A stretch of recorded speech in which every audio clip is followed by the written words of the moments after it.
All right, ladies and gentlemen, hello and welcome to a Round the Scene presented to you by Playing with Rockets. It is so good to be here. I am one of your hosts, Perino, and joining me today for this lovely podcast episode is our friend Duggy. Duggy, how you doing?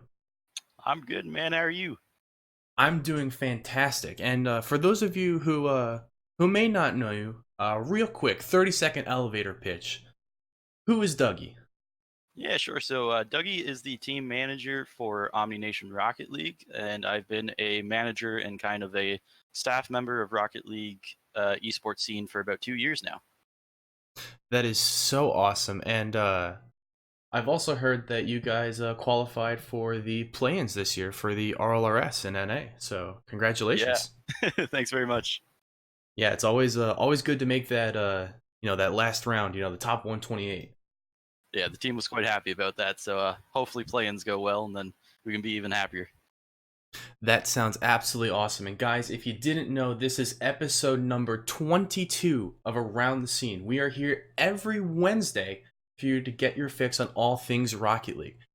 If you like this, be sure to give us a follow or sub here on Twitch, YouTube, or your podcast service of choice. We're on Spotify, we're on iTunes, we're on Google Play Music. So go ahead and check us out on all of those different spaces. You can also consider supporting the show by kicking us a buck over on patreon.com/playingwithrockets. Guys, if you want to be a part of the show, the only way to do that is to join us here live on twitch.tv/playingwithrockets. Again, we are here every Wednesday at 8 o'clock. You can post questions for us and you can suggest some topics here in chat. We'll be keeping an eye on it and taking a look. So with that, we'd like to give one quick shout out to our Patreon sponsors of the month for the month of September. They are Father of Five and Jonesy. So, our first segment, we're going to do our Rocket League news. We've got 3 different items. Dougie, you ready to take these down? I'm ready. All right, so our first one is the Collegiate Rocket League qualifier was postponed. There were issues with the Face It tournament platform. And so I'm going to read the announcement. This was from Corey. He was a member of the Psionics esports team. He said, "Hey all, I wanted again to apologize for the issues we encountered yesterday. It wasn't yesterday, it was a few days ago.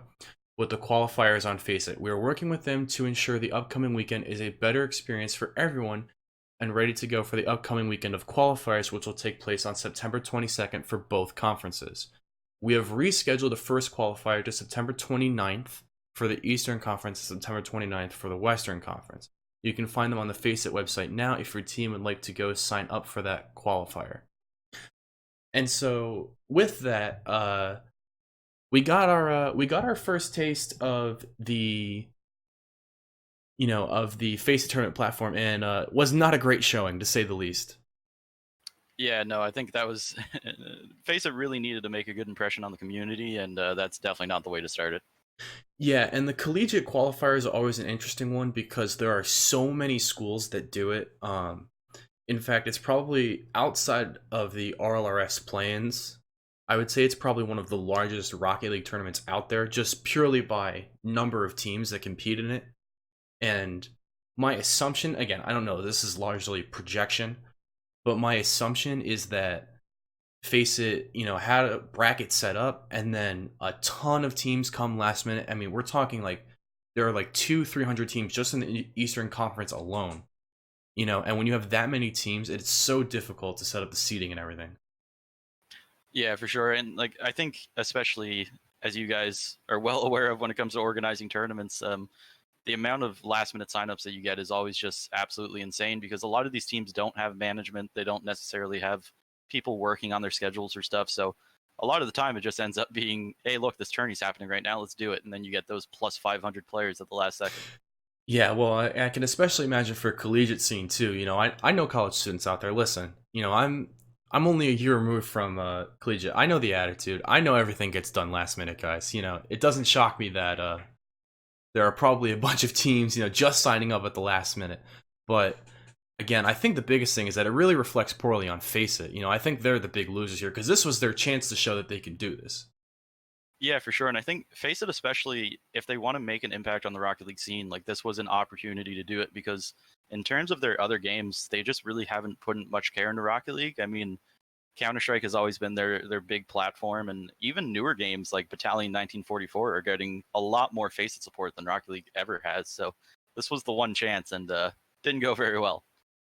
Yeah, and I it hurts me because I was the one that was trying to bump up Face It to everyone, because again, so I've used Face It previously, again, for both as the two games you mentioned, Battalion and Counter Strike, and it's a great platform for those two games. Like, I actually really enjoy using their platform, and again, from the very beginning when they came into Rocket League, I'm like, yes, this is something that needs to happen, and it's disappointing really that they haven't lived up to that expectation so far. Yeah, for sure. Like they have such a great infrastructure and so much opportunity to do some really cool things for the community. And I mean, we've seen that in games like Battalion, where Facet's literally integrated into the matchmaking. So it's sad that they couldn't even really realistically get a Rocket League tournament bracket going correctly.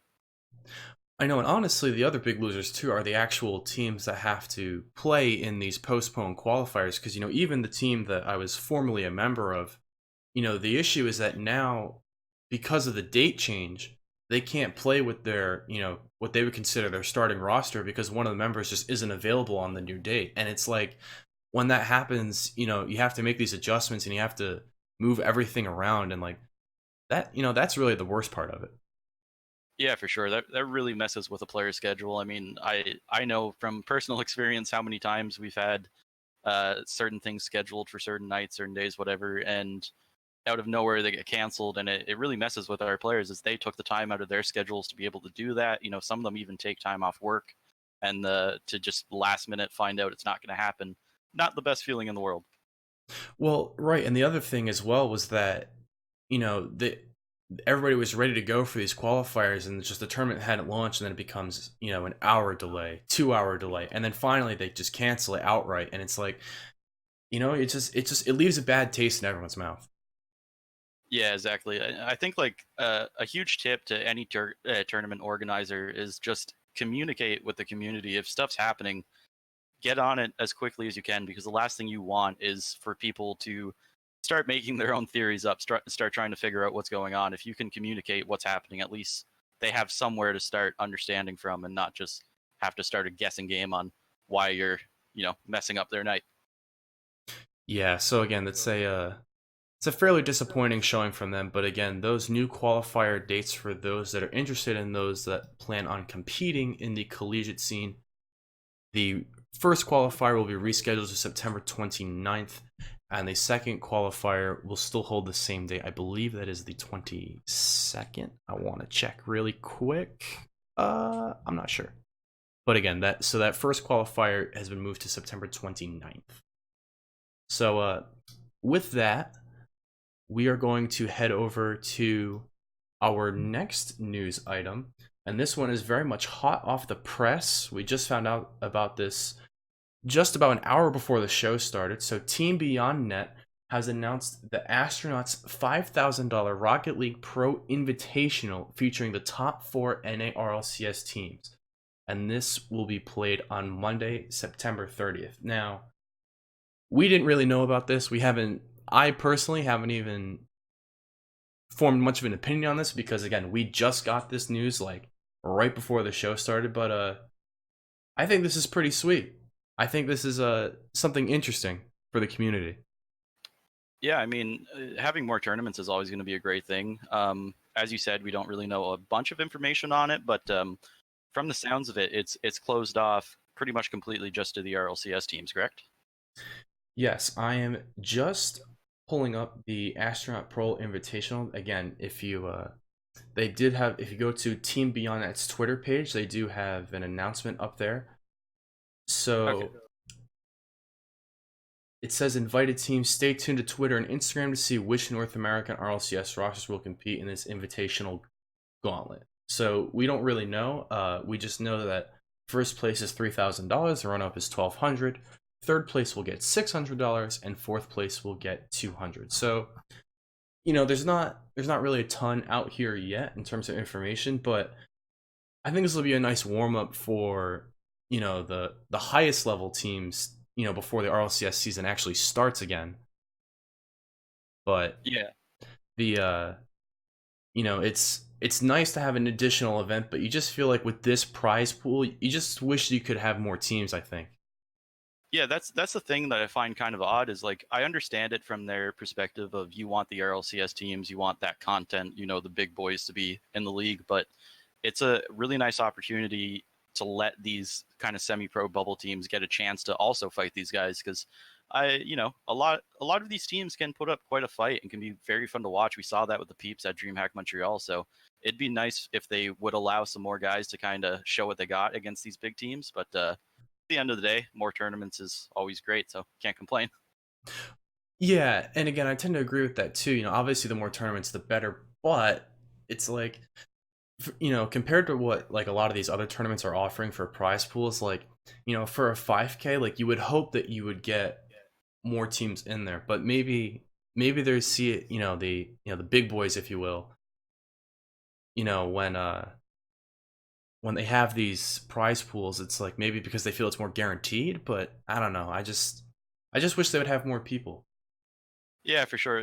I mean, if it's only 4 teams, that's going to be an extremely short and small tournament. Like, especially for 5 grand, I don't know, it's kind of weird. It almost seems more like a show match than a tournament, to be honest. Like, just a very odd setup.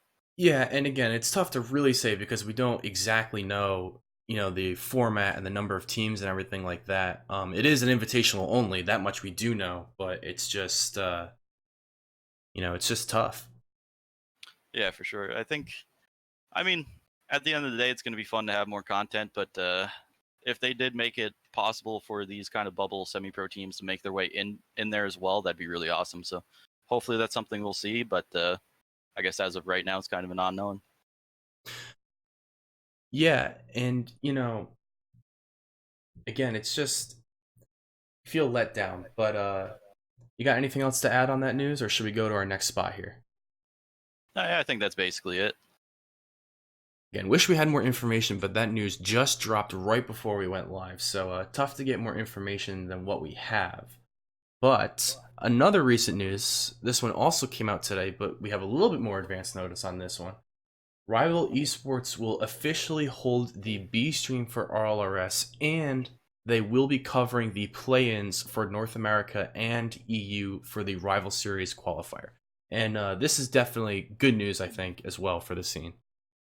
Yeah, it's great news. I think kind of any time that Psyonix allows more of the community into kind of the upper echelon of Rocket League esports is always a great thing. And I think that's something Psyonix has always done a fantastic job at, especially compared to a lot of other games out there. So I just hope they continue to do that. And it's always great to see them involving people. Well, because we were initially really worried when we first saw that, that there wasn't an officially announced stream for these plans because and I think you can touch on this as well. For a lot of these bubble teams, this is their moment. You want to be able to root for your team, and you want to be able to watch their games and be in chat and see how they're doing. And you lose a lot, I think, when these plans are not covered. So I'm so glad that they now have really good coverage, not just coverage, but really good coverage at that. Yeah, for sure. It's like definitely the best chance for those kind of bubble teams to get that exposure and kind of just to have their moment in the light, like constantly obviously everybody watches and follows the RLCS teams, which is great, obviously amazing players, amazing league, all that, but it's nice too as kind of the under league of the RLCS to be able to show off a little bit and show that you have something worth watching as well.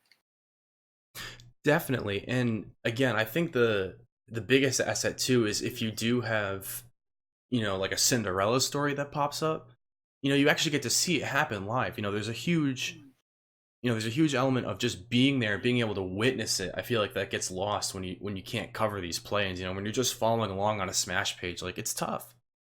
Yeah, for sure. It's obviously a lot better to be able to root for your team live, like, and and also, as you said, those Cinderella stories, you get to see those really awesome moments. Like, for example, again, just the peeps at DreamHack Montreal. I don't think anybody would have predicted that. So to be able to have actually watched that happen on stream and in the audience and all that, like, it was a crazy moment. I mean, I remember the players literally getting up on the desk and everything. So you could tell Yeah. how much it meant.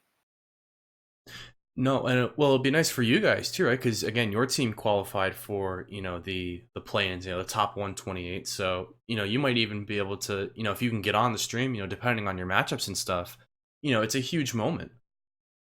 Yeah, that'd be fantastic. I mean, that would definitely be the most exposure that our team's ever gotten in terms of Rocket League. So it would be an absolutely beautiful thing to watch. I know the whole org would be there cheering everybody on, and it's just it gives you that memory, and I feel like that's a pretty important thing in esports. It's just building those memories. Oh, absolutely. And again, you just want to have just a share of the a little bit of the spotlight will be nice. Yeah, just be able to get your 15 minutes, let the RLCS players give you a little bit of a chance.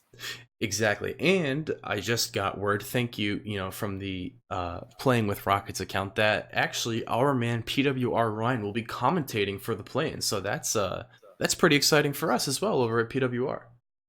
Yeah, that's actually, I think that's really great. That's a really good decision because PWR and Ryan in particular have so much knowledge of that bubble scene, and they watch these teams weekly. Like, I know we've known Ryan now for about over a year, so he knows all of us very well, and he's got a lot of insight on these teams that maybe not every other caster in the community would have. Definitely. And again, Ryan would have normally been here on the podcast tonight, but he had some work things to cover. So, he's nice enough and kind enough to give me the reins on the episode for this evening. So, Ryan, we're thinking of you. And again, congratulations on being able to, do this commentary because, it's again, it's a big moment and it's nice to have someone in the booth who, as you said, who really watches and knows a lot of these bubble teams. Yeah, for sure. And I think if there's anybody out there who deserves it or any kind of community figure, it's definitely the guys from Playing with Rockets. Like, the tournaments have always been great. They've always focused on the players. The production's been amazing. So there's really not a better choice out there as far as I'm concerned. So it's great to see Ryan kind of steerheading. I guess I don't. That's probably Oh, not the word, but we'll say that steerheading the whole production there. So you're gonna make him blush. I know he's listening. He has to be listening right now because I know how he is, and he's gonna be sitting there, and it's just oh man. Now his ego is gonna go big brain. It's gonna go whoosh. yeah, and PWR is gonna have buy-ins now. They're the Oh premier, my. the premier tournament. Hey, we actually just hosted a big launchpad tournament this week, um, and we even had a special guest in the commentary booth for that one too. Yeah, that was quite special to see Hunter Pence pop in on the casting desk. That was very fun. Yeah, so for anyone who may not know, Hunter Pence is he still active? I'm not even sure if he still plays. Is he active or is he retired? I know he's up there in age. I believe he still plays for Texas, if I'm not mistaken, but Right? I might be wrong on that. I'm not totally sure, but he is a professional player. Currently plays for the Texas Rangers and baseball team. And yeah, it was just cool because I know sometimes he likes to make a guest appearance there on Coral Sword. When Coral Sword, sorry, when the guys are in the studio. So it's pretty cool. And again, adds a level of exposure as well. Yeah, it was really fun. I mean, I know when he came on during our games, I immediately like unmuted the boys when they're calming and just started hyping them up with who was watching and getting their heads in the game, getting excited. See, that's interesting. So because I was wondering about that too. Again, I'm not like that good of a player that I really haven't played in like high level, tournaments like that with like a huge audience. I sometimes stream on Twitch, but it's really not for that large of an audience. Like, it's interesting that you bring that up. Like, do you think it can have like a positive effect when you have like a ton of people watching? Like, even we're talking about the play-ins for RLRS or just in general like very large community tournaments. Like, do you think it's a positive effect or a negative? Because I think that can really go both ways. Yeah, it definitely can. I think at the end of the day, it kind of just comes down to the mindset of the player. Because I know for our guys, like, knowing that they have that many people watching or important people watching the games and stuff, it definitely gets them hyped to try their best. But then if they do start losing and if they drop some goals maybe they shouldn't have or stuff, then it also kind of has that reverse effect of we're letting people down. People are seeing us choke, and then the mental side starts playing in. But it can definitely go both ways. Because again, I think the largest audience I've personally ever played for was like we were at the Helix 2v2, which was right after the RLCS land in New Jersey. So when the Helix 2v2 went live after the Friday matches of RLCS, they hosted the Helix 2v2 channel, and one of our games was on stream, and it was like 4,500 people watching, which like isn't that crazy, by RLCS standards, but like on a personal level, like when you have 4,500 viewer audience watching your gameplay, like it is unsettling. Yeah, for sure. I mean, it's definitely going to get to people. Like, I think LAN is definitely the area where you'll see that hit the mindset the most. Certainly. Because yeah, that's your moment to shine. Like that's where you really want to show up, and you're out of your environment. You're there in person, so you're not as comfortable as you are at home. But yeah, even just having those extra viewers can definitely go both ways. And I think a good coach or a good manager will try to take the time to kind of work that into a positive thing. Like whether or not we lose, let's go out there and show people why they should watch us, why they should follow us. Like let's just have fun with it, and let's make sure to set a good example. Yeah, certainly. Like even like when I was playing, it just our game just happened to be featured on the stream, and like it was so hype, like because like we scored the first goal, it was a really nice passing play, and it was just like, you're just like, like let's go, because it's just you got to build that hype into, it's an emotional push, but Yeah.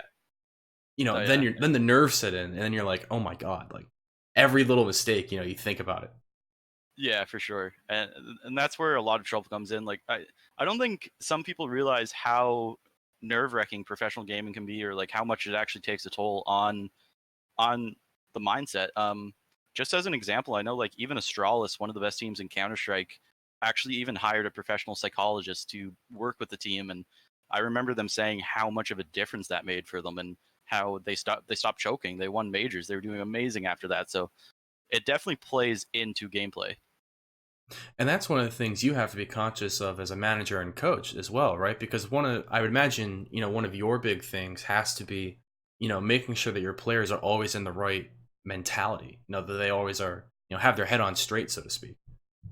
Yeah, and that's a very difficult thing because it definitely changes per person. Like for me, I'm kind of a very realistic person, so if I was playing going into a match against like say for example Cloud9, I'm going into that match with the expectation to lose, but I'm going in the match trying my best so that if we do start winning, if we do start getting goals, then it becomes even more hype because you weren't expecting anything.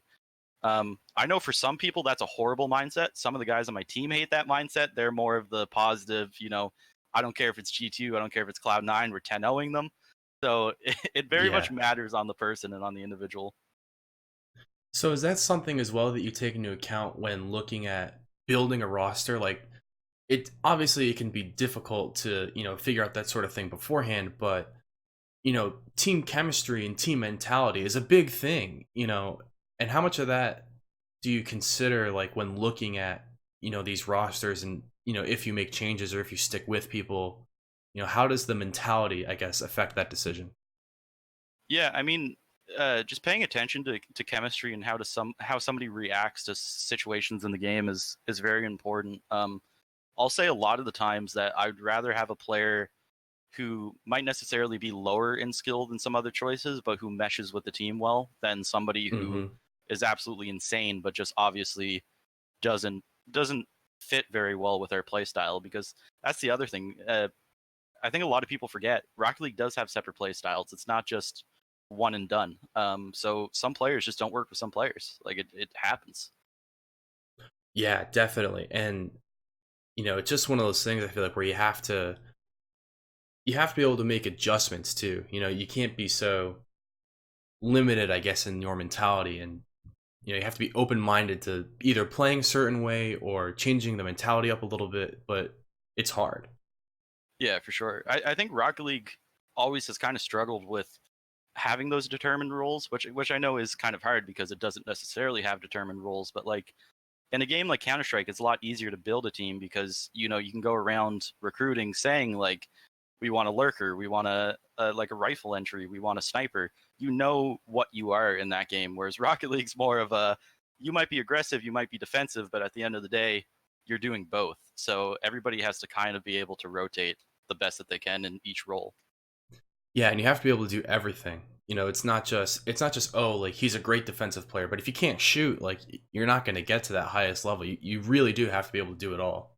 Yeah, exactly. And that's why I think a lot of these freestylers, a lot of these ones mains who people might think are crazy, who are absolutely crazy in terms of mechanics, might not do great competitively because they're so used to that playstyle. They're not used to passing, to having to rotate, having to wait, let your teammates do stuff. In their mind, it's just let me flick this ball over everyone. Like, so it creates Definitely. issues. Well, I realize that we got somewhat off topic from our original point here, Yeah. talking about the rival esports. You know, having the B stream in the planes. Do you have any last thoughts on that element?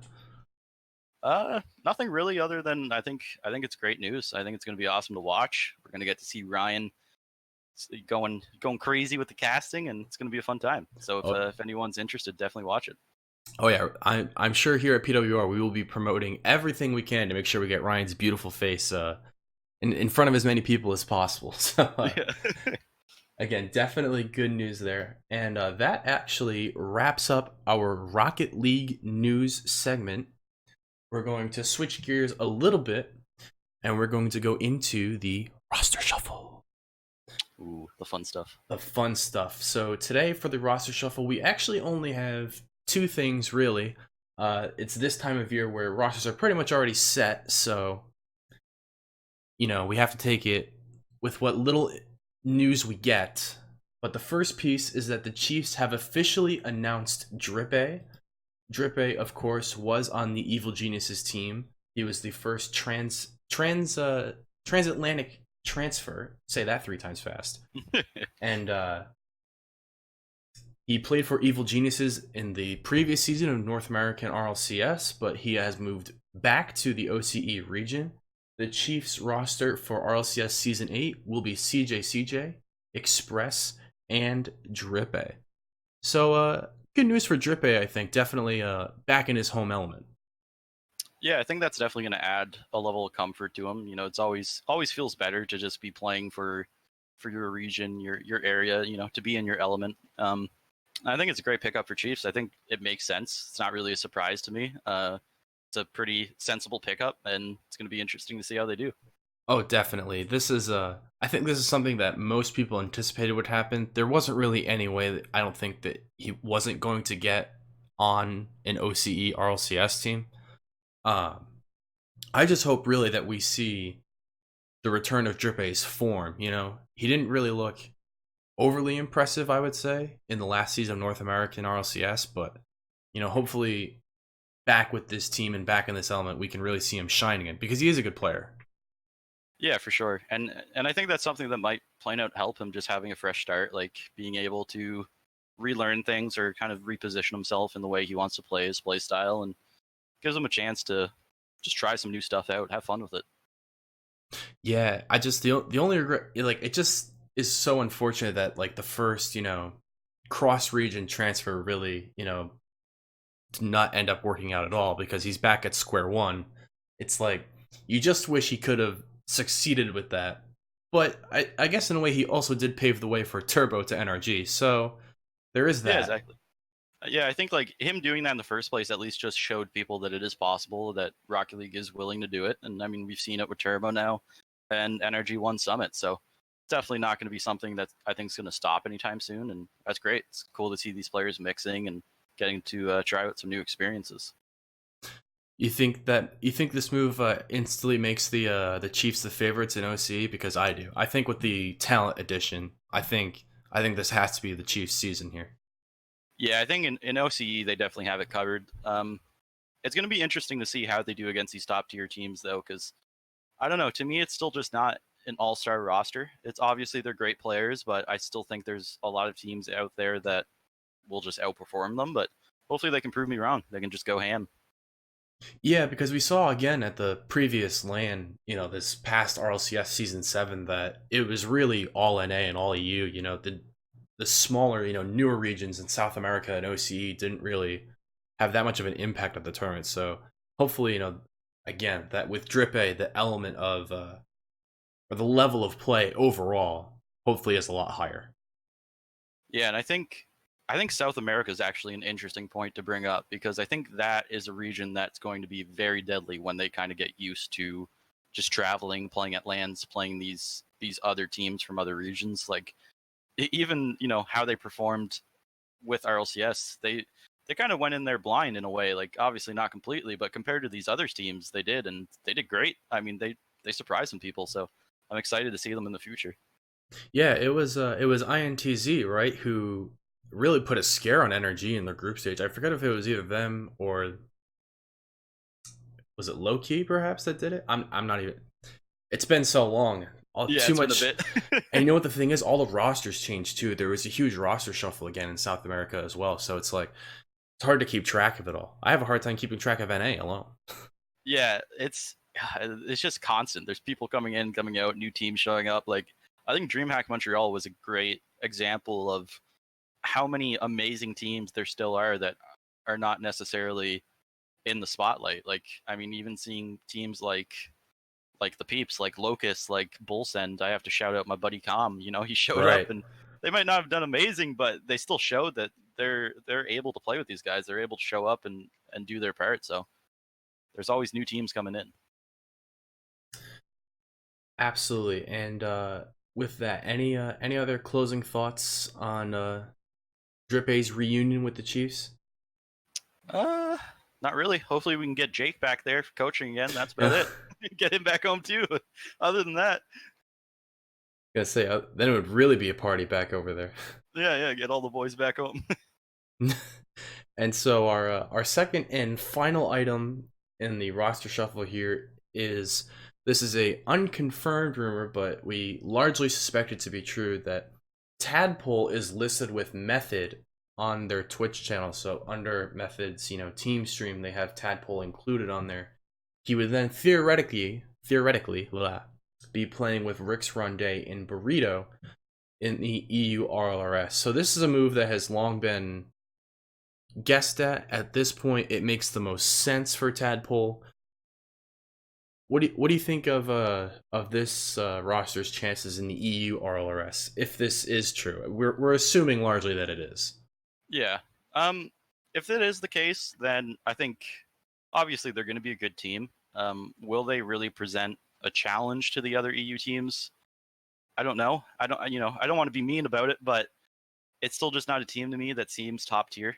Um, but I mean, they might pull a peeps, prove me wrong, and 10-0 everybody. But I guess we'll just have to see. Yeah, I feel like it's an interesting roster there because I don't really see like a star player like previously like they've had like Tigre or they've had Ocelon, really dynamic, really interesting, carry level players. I guess would be the or like a hard carry style. But with this, like this definitely feels like a more like fleshed out rotational roster, at least to me. Yeah, it feels like this team will very much be a very much a structured team that kind of sticks to their game plan and then that's it. Which I mean is great in one sense because you know how you play, you know what you have to do, but at the same time it doesn't leave much room to adapt to new play styles, and I think that's an issue that I can definitely speak on a lot because our team had that same issue for a long time where we had such a structured mindset on how to play, and while it was great for some teams and it worked, that we played other teams who maybe were worse than us, but just because they played so weird, it just shut us down. Like we couldn't do anything about it. Yeah, and it's one of those things like, and I feel like the Peeps really did this throughout DreamHack Montreal was they had like this very like I don't even know how to put it, but I guess like off-brand like rotational style where like they would turn for a lot of things that you think they wouldn't, and then a lot of things that you think they would go for, they just would take their time. Like they just like I guess like subverting expectations almost was like the way that they played it. Like it was really interesting to see, but it was very dynamic.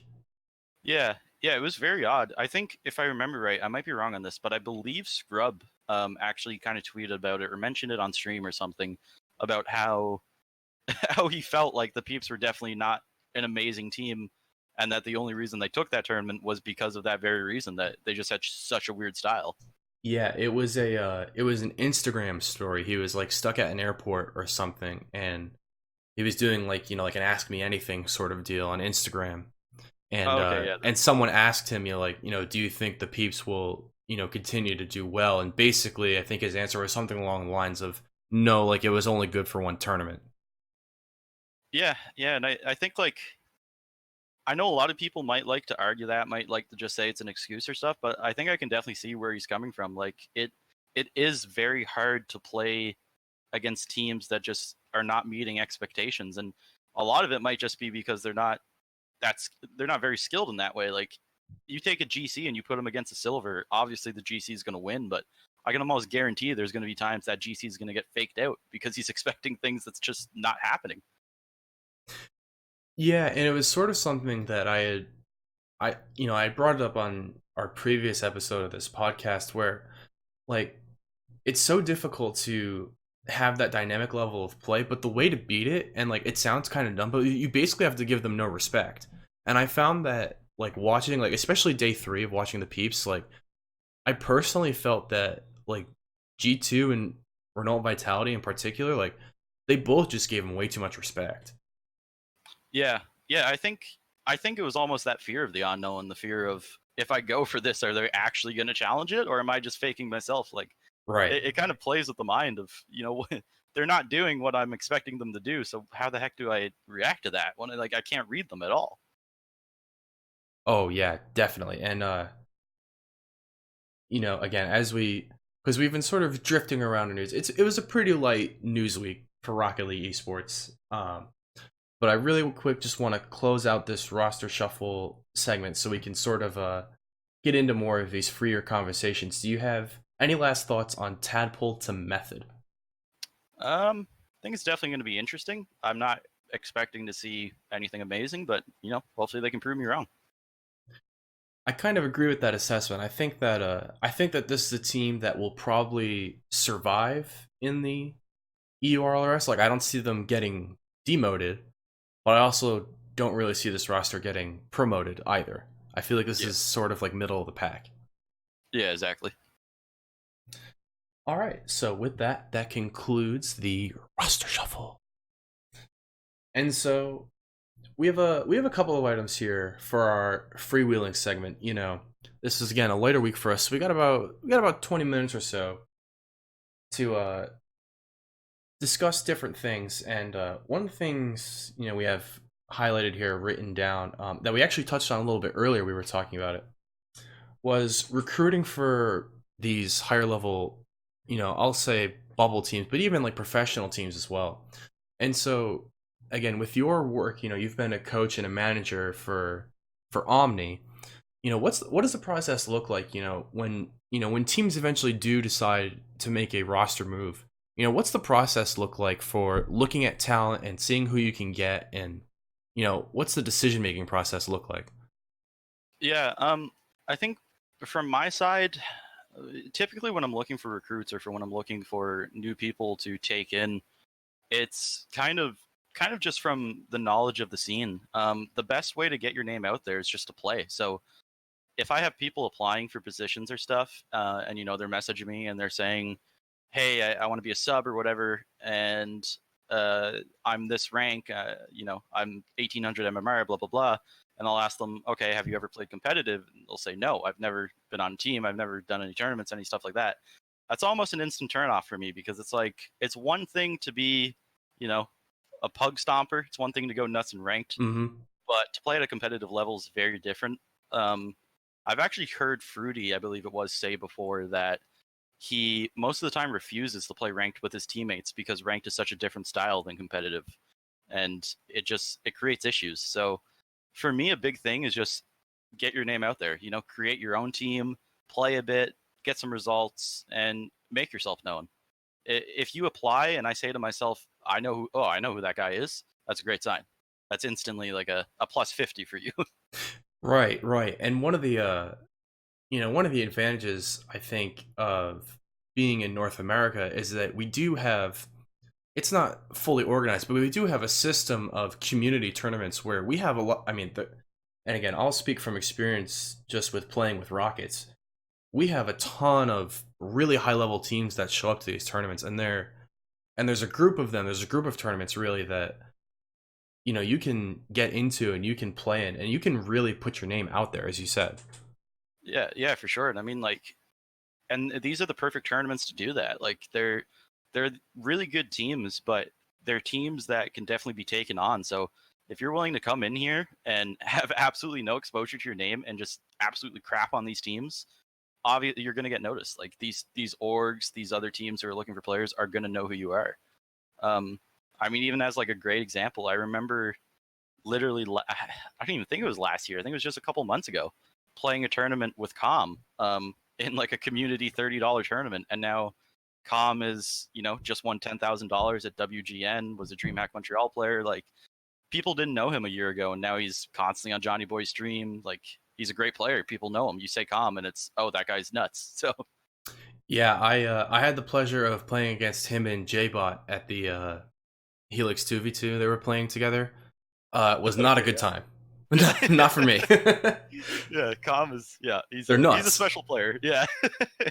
Um, but yeah, it's because I feel like sometimes people feel as though like it can be difficult to break into that top level because, as you said, there's this sort of barrier to entry where the matchmaking or even six man's style of play like doesn't really necessarily hold up, and it doesn't necessarily transfer to the highest level of competition.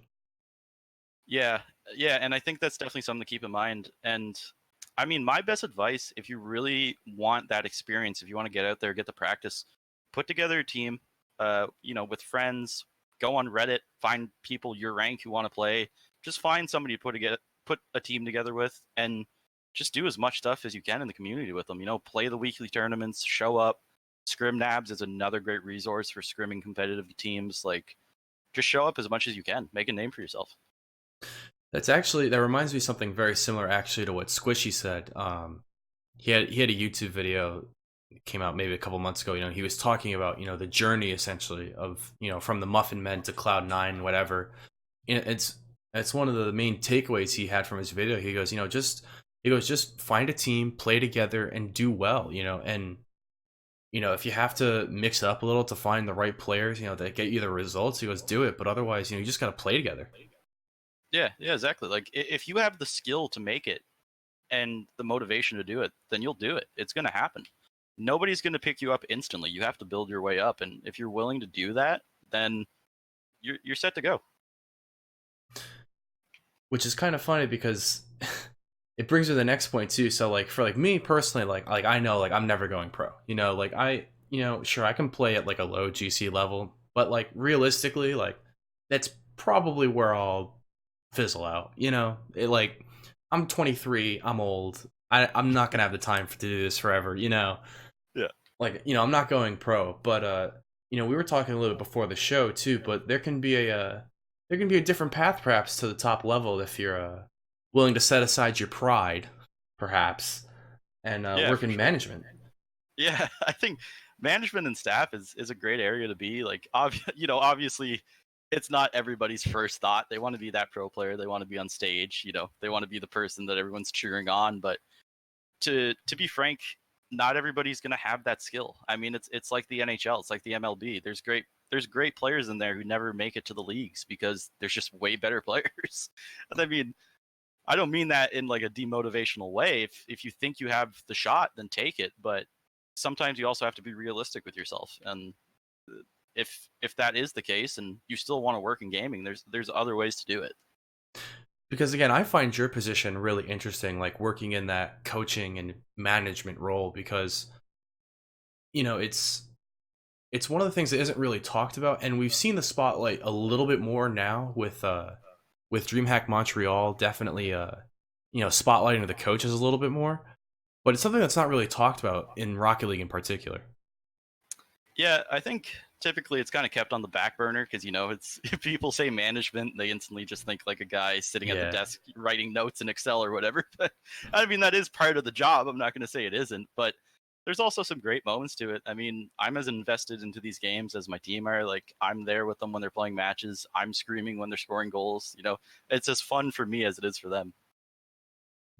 definitely. And can you elaborate a little bit, like how you got to Omni now? Like, because making the transition can be tough, but like what can even be even tougher is just finding somewhere to start. Yeah, for sure. And this actually plays in pretty well to what I kind of mentioned before with just getting the name out there, be willing to do stuff. And the biggest piece of advice that I can give that is such an issue today is if you have the time, obviously not everybody can, but if you can, be willing to work for free. As crappy as Mm. that sounds, working for free is such an important asset because you're getting a name for yourself, and chances are nobody's going to pay you from the get go because why should they? You have nothing to show that you're worth it. And Mm. that's how I got into it. I started with the Reborn Knights. They were building a Rocket League team, needed a manager. I was willing to hop in, give them a hand, and we had a great time. We made some great memories, met some great people. Beefy and Winter, who play on Omni, were from Reborn Knights. So Oh that wow. led to all these other things. So, like, just that willingness to put myself out there, even if I wasn't getting anything for it, is what got me into the position I'm in now. Yeah, because the other thing that you mentioned as well is that so you're actually in Canada, but your roster is North American, or sorry, United States, and your organization is EU. So that's a bit Yeah. all over the place. Yeah, it's a very interesting setup. And I think that's like such a great part of the digital age, being able to tell you people or tell people that your job is, at home, but you're working with people from Germany and Saudi Arabia and the United States and all this stuff. So it's fun, and you get to meet new people, you get to do new things. Like, the amount of languages I know now just from being friends with these guys for Oh years is goodness. like, yeah, it's insane. And I'll always have great memories of these times, just being able to meet these people. Yeah, and again, I think it's one of the elements of Rocket League in particular that I really like is I feel like if you have the drive and ambition, like anyone can get to the top. It's even just the top of coaching or the top of management. Like if you are able to put time and effort in, I feel like you can really get there, both as a player and if you decide to go like coaching or management, like that way as well. Yeah, for sure. Like, if you're willing to do the work that needs to be done, it can be done. I mean, it's like, it's nothing. Sorry, I had to cough there for a second, but um, there's a great kind of idea that was written by a guy a bit ago in a book. Actually, the book has a great title. It's called The Subtle Art of Not Giving a Fuck. If anybody wants to read a Oh, really good book, there you check go. that out. Yeah. Um, but kind of something he touches on is the fact that everybody thinks today that they need to be successful, they need to be the top of the top. But realistically, if you enjoy what you're doing, then success will come along with it. If you're chasing success,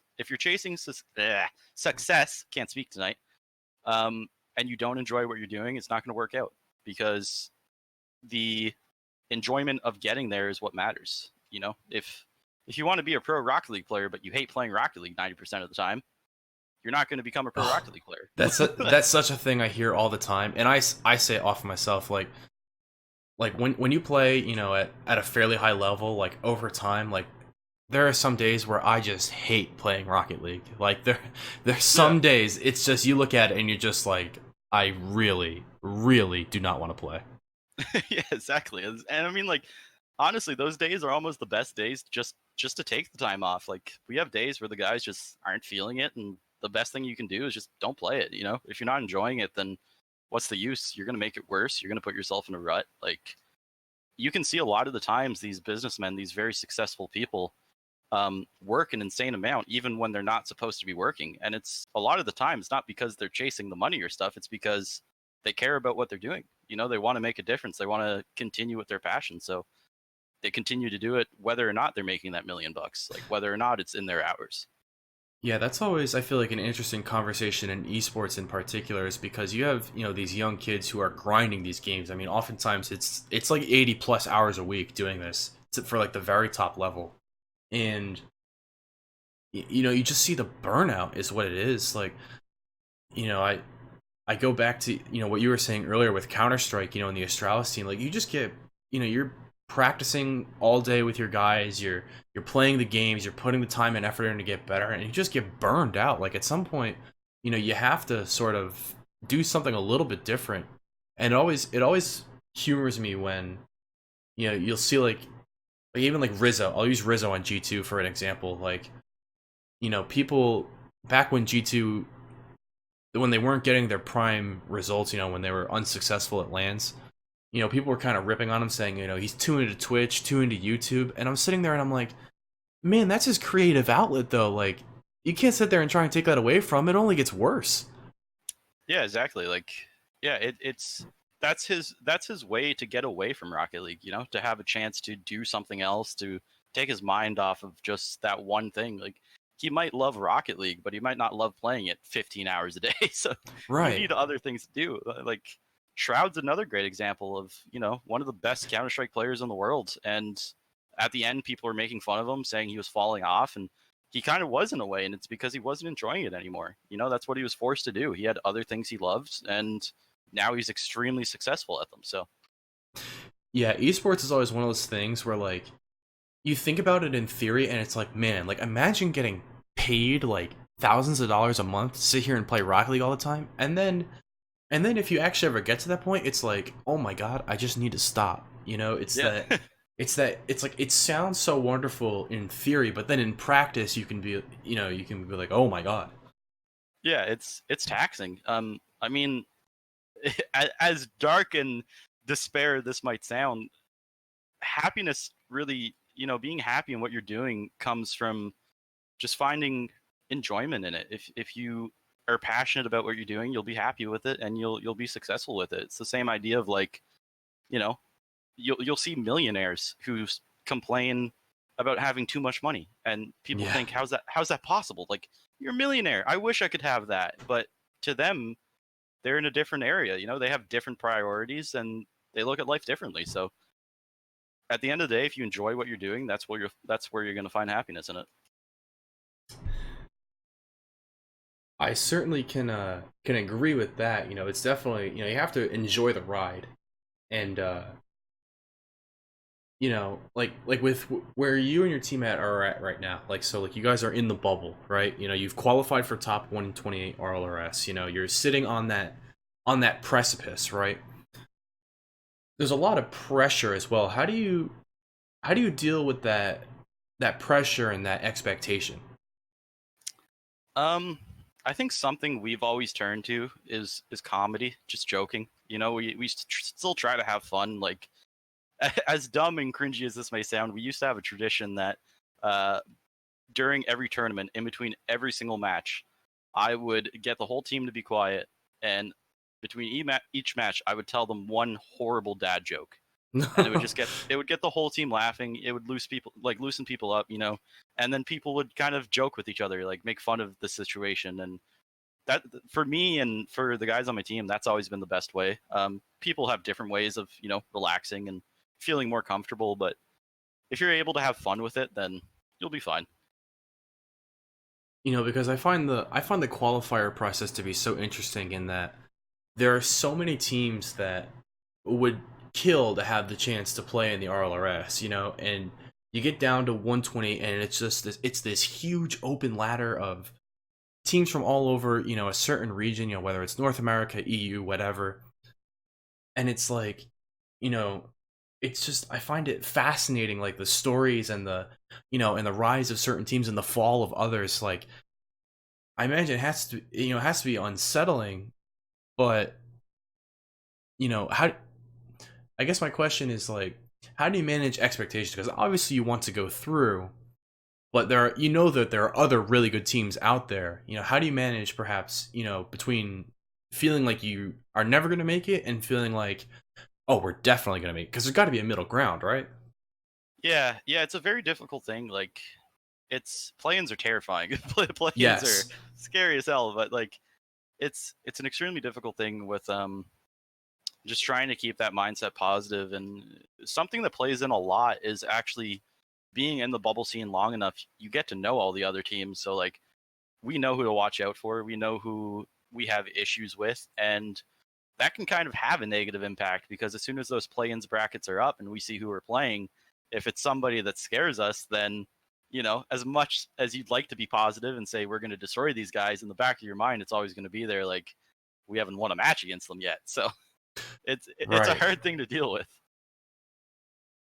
I imagine the scare factor when you see, like if you're like grouped in against like the number one seed, for example, and you're just going, oh god, even if we win all these games, we're gonna have to go through those guys. Like, the Yeah, scare factor I'm sure can be immense. yeah, and I think honestly that's something that my team handles a lot better than me. Like I said before, I'm a very realistic person, so if I see we're matching up against Cloud9, then in my head it's all right, let's go in and have some fun. We're gonna lose this, but if we win it, then it's the best thing ever. My team's a lot better at going in being like, no, we got that chance. We can do this, we can pull it out. So it's very dependent on the mindset. um, and I think that just comes down to just individual players, just what makes them feel better. Because, like for me, if I was on a team, I almost wouldn't like that whole positive thing because it just feels fake to me. But at the same time, I know other people like need that. That's how they thrive. That's how they do better. So whatever works for you works for you. Yeah, I would always say like, when we were trying to qualify for CRL, like again, very, very competitive qualifiers, like my thing was always like I tried to bring my teammates up, like I try to like essentially like gas up my teammates, be like, that's a great shot, you're so good at this game. Like it sounds kind of dumb, like, but I feel like sometimes like like for me, like you need that to bring the energy up, That's just like it, but it's a personal preference too. Yeah, I think hype is very important. Like being able to hype up your team. Like I know a lot of the times I'm always in the matches with the guys watching and stuff, and I'll be sitting there with my mic muted, and like one of them will hit a crazy goal, and I'll just unmute my mic and start going nuts with them. Like, when are you nuts? You nuts? How did you hit that? Like just freaking out, and everybody on the team gets hyped. You can hear people laughing. You can hear them getting excited to keep going. So like being able to just hype each other up, have fun with each other. It's an important thing for motivation and just for keeping your mind, ready to play. Like one of the things I'll always remember, like in terms of like hype moments. So obviously, like the most hype moment ever in Rocket League, right, is Justin's 0 second Yeah. equalizer, right? And I just remember when they cut to his reaction after, and he had like his head in his hands, and like the look on his face was like, oh my god, I can't believe I just did this. Like that was sort of like the impression I got, and I always look at that and think, man, if it were me, I would have been out of my chair and the whole stadium would have heard me screaming if I hit that shot in that moment. Yeah. Like No, like yeah, I it's would have I crazy. would have gone nuts. Yeah. Yeah, and like that's a perfect example of those different mindsets because I mean like you have that moment with Justin, and then like with DreamHack that just passed, we had that moment with the peeps with who was it? I think was it Reddles, Reddles? right? Yeah, who like just jumped up on the desk and straight was freaking out. Like it's just very different mindsets, very different ways to handle pressure. Yeah, I always again, that's always something I find fascinating too, is like getting like the mentality side. And I feel like as a coach, like you definitely have like a front row seat of that. Yeah, for sure. And you can definitely see it happening. Like it's kind of weird. Like something that I'll talk to my guys about a lot is, and I think an issue that a lot of teams face is as soon as they're down a certain amount of goals, they almost like they're out of the game. They're just done with it. And Right. it's you got to always play no matter what to score. It doesn't matter if you're down 10-0, doesn't matter if you're up 10-0. Play to score at the end of the day. Just don't pay attention to the scoreboard. But you can see it happening. You can hear it happening. You can hear the changing comms, and Mhm. you can hear people start kind of getting pokey at each other for making mistakes. And at the end of the day, it's just play to score and move on. As we said a little bit earlier, it's a lot of it's just about keeping your head down and keep going. You just gotta go pedal to the metal sometimes and just put in the work, and you'll get there. Yeah, yeah, exactly. Like, and I mean, you can see the teams who are great at that when you see these teams go down, you know, 2-0 in a series, and then out of nowhere just reverse sweep. That's not because of luck. Most of the time, it's because they were able to, come out of that match, still stay calm and talk to each other and be like, okay, listen, this is what we're messing up. This is what we have to do, and we'll win this. And that's what they do. Absolutely. Well, Mr. Duggy, we are we're just about out of time here. So as much, I mean, I could sit here and talk about this for another hour personally, but Yeah. we do have to wrap this thing up.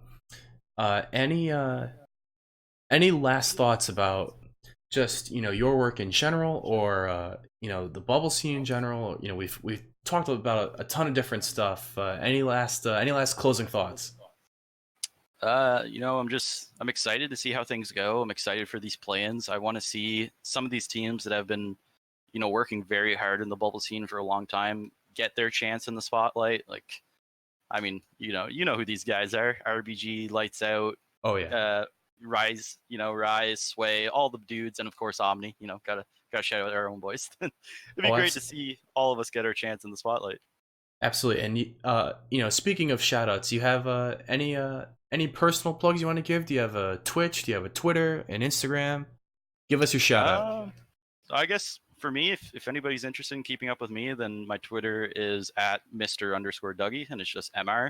If you want to keep up with the team, it's at the Omni Nation. And if you want to see me stream some Rocket League, you can come over to mixer.com/Mr. Duggy, but it's actually spelt out Mister because I'm a weirdo. Other than that, that's it. I like that, the mixer plug. Very nice. Yeah, I got the mixer plug in there. Guys, thank you so much for joining us tonight. Once again, be sure to follow us here on Twitch so you can stay up to date with us as we go live each week. We will be uploading this episode later on YouTube and also our various podcast services for anyone who was not able to join us live. Guys, this has been Around the Scene presented by Playing with Rockets. I'm Perino. This is my new friend Duggy, and it has been our pleasure to have you with us, guys. Thank you so much. Take care and enjoy the rest of your day. Have a good one, everyone. Thank you.